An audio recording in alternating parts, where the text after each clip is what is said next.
It's always tea time at Harney & Sons. The company has been making tea for 32 years, but 5 years ago, they decided to open a store in the heart of Manhattan after demand for their tea got really hot. We started working with Barnes & Noble, and so that we increased our demand and we also increased our outreach. And so all of a sudden, people were trying to find a place to buy us other than, at Barnes & Noble, or online. They once offered 6 different teas. Now they have more than 300 varieties. The U.S. market for tea has grown from under $2 billion in 1990 to roughly $10 billion in 2013.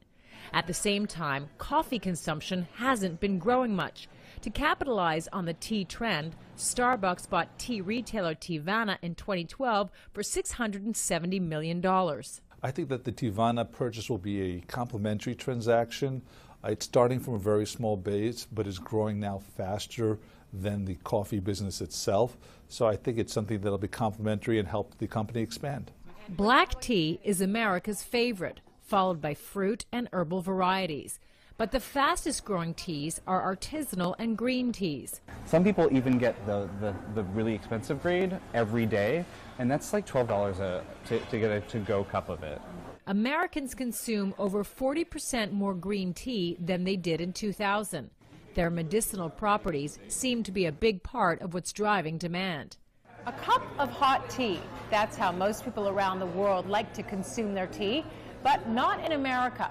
More than 85% of the tea consumed in the U.S. is chilled. Americans also prefer tea bags over loose tea.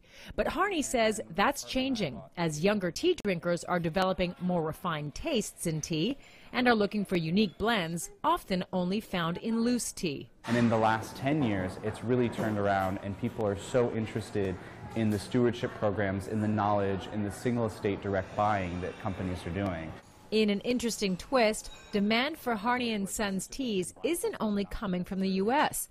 It also sells its teas, often sourced in China but blended in the U.S., back to high-end stores in China. Karina Huber, CCTV, New York.